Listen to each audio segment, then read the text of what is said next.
Hi, this is the unboxing of the Hunter 700 brand new from Magpul for the short action Remington 700. It was released last Thursday, so a little over a week ago, and I waited until Brownells had it in stock and placed the order. So just got it today. This is one of the first unboxings. So I'm going to go ahead and open it up. What I'm really looking for in this stock is rigidity. I like the aluminum bedding that supposedly goes from about here all the way up 3 inches past. I currently have the Remington 700 SPS Tactical AAC-SD, so the threaded barrel model. So that stock is the Hogue overmold, but this one I'm hoping is more rigid, and I certainly like the look of it. Get that to focus. So it's packaged actually really well in here. Comes with a sticker. Move this on the side. This foam seems excellent. So we'll get this unboxed and take a look at it. This is what's included in the box. So you've got the stock sticker, installation instructions, and some of the spacers, and what looks like some sort of magwell adapter. Not quite sure. Initial impressions are I like the feel of the plastic a lot more than expected. I'd read some reviews where folks at SHOT Show were saying that it was too smooth for their liking, and but no, this feels good. I'm assuming it's the same material as the PMags, but it feels good. I won't go over all the details, but basically you've got a length of pull adjustment through these spacers, which are provided, and then this can be these cheek risers can be swapped out, which I've got those on the way, a set in case this doesn't work. And this is the same that I guess works on their the 22 stock as well as the shotgun stock. Got this for slings. This was originally advertised as though it was going to be a QD point, but obviously they didn't include that. That's a little disappointing. The texture right here is very abrasive, I guess is the word. It's actually more so than expected. But I like it. It actually reminds me of like the Glock Gen 4 mags, maybe even a little bit more rough than that. I plan to get the upgraded, whatever this guy's called, magwell with the detachable magazine accessories. I don't have any M-LOK items that I want to put on here. As of right now, I can't think of any good reason. I didn't want to spend $20 for the M-LOK sling swivel mount, so I went and purchased some studs right here, and I'll try to show that later. They've got dimples that, according to the website, are to be drilled and used 10-30 or 10-32 thread, 5/8 inch long dome swivel studs. And so I heard that on the website. There's another one down here, and I was watching some of the views from SHOT Show, and one of the Magpul employees said to actually drill it and use not a 5/32, but use a or 10-32, excuse me, but use a wood thread swivel stud. So I called Magpul technical support and spoke to a gentleman there who said, trust the engineers know what they're doing, use 10-32. Just drill it, doesn't need to be threaded, just drill it out. I believe it's a 5/32 for the 10-32 thread. It is very rigid. Like I said, the whole purpose, one of the main purposes is that I won't get deflection because I'm coming from the Hogue. I'll try to show that. I even dremeled it out a little bit, but as you can see here, I've got more space than normal, but any sort of, I mean, I can just barely push and I get it to where it hits all the way down. But hopefully I'll avoid that. So once we get everything put together, I'll come back and show it again. I forgot about that. The other reason I got this stock is because I want to get away from this. To me, this is, while it's comfortable with the padding, I had to add in some cushion that just kind of seems janky to me. It slips a little bit. This is just $10. It's cheap, which it works. But I would like to have something more rigid that fits well. So I like the modularity of the Hunter 700 stock. And we'll take a look at it after I get it installed per the installation instructions. Well, that took way too long, and my fingers are worn sore and bruised up because I tried to do it by hand. So look in the instructions, and they recommend taking a number 21 drill bit, which I just did, what is it, 3/30 seconds, I guess is the closest. Tried doing it by hand up there, and no luck.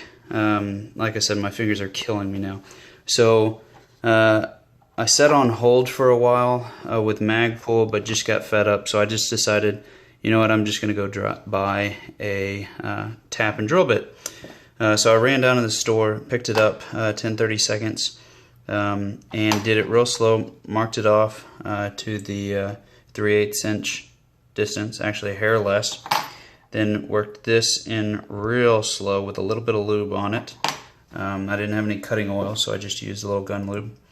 And it worked perfectly. Went in just shy of 3/8 and then finished the rest in manually with this thing. Feels great. So I've talked to many guys that are old-timer shooting guys, and they have tried to steer me far, far away from using anything like this on a plastic stock. So time will tell. They said that it pulls out, but I'm thinking they were using some sort of fiberglass stock in the past and nothing like what Magpul is now putting out.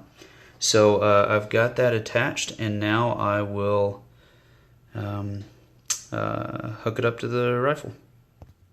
Alright, so I've just been struggling with that spacer because I'm going to use the metal original trigger guard right now, and that spacer, it's kind of hard to, doesn't seem like it'll fit, but I just squeezed it in so that the side that's connected goes forward, and the side that is, there's a little piece missing, that goes in the back.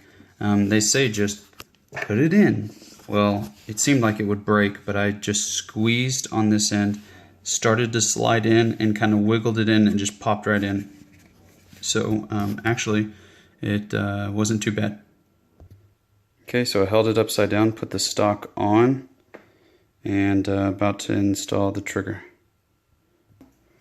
Alright, so installed it. I ended up actually having to install the bottom metal first because it just wouldn't snug in there, which does protrude just a little bit if you can see that.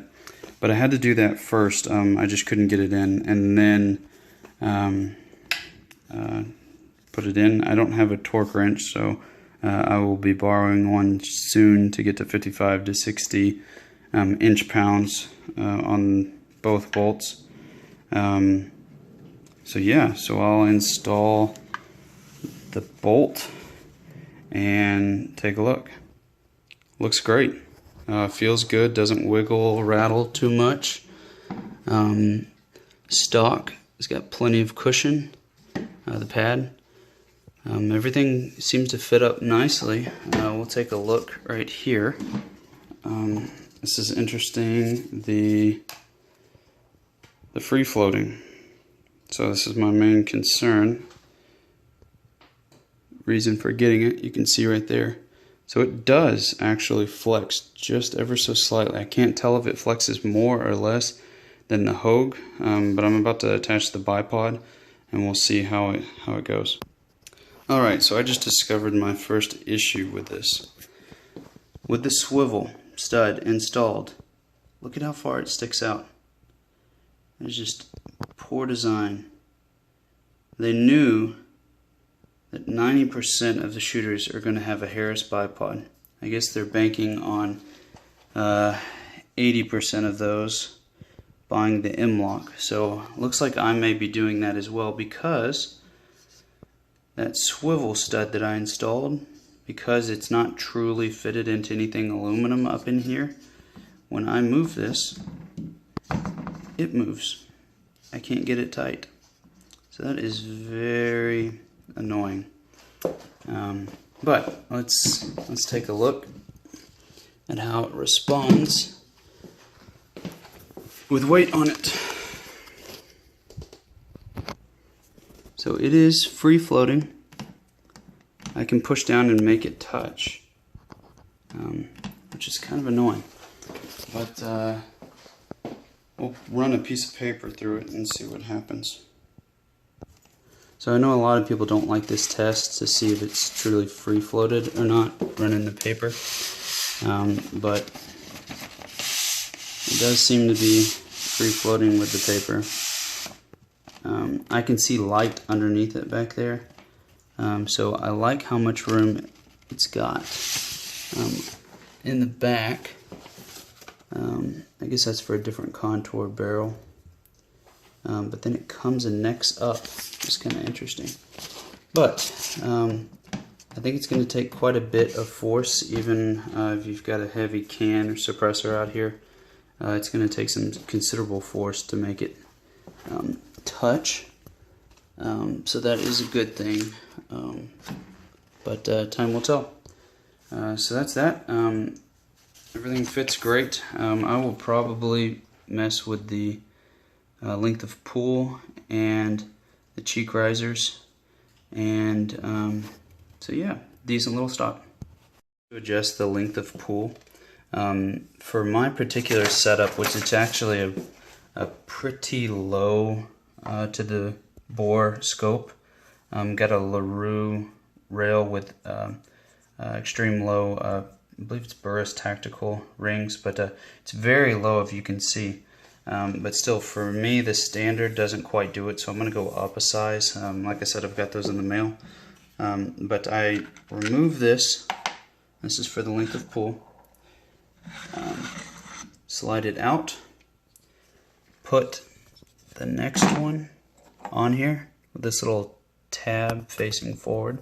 Trying to do this one hand. Just going to adjust it. I believe they're, each of them are 1/2 inch, and slide it back in, and I'll tighten this down. It does say don't tighten it too tight because that can damage it, but that is how you do it.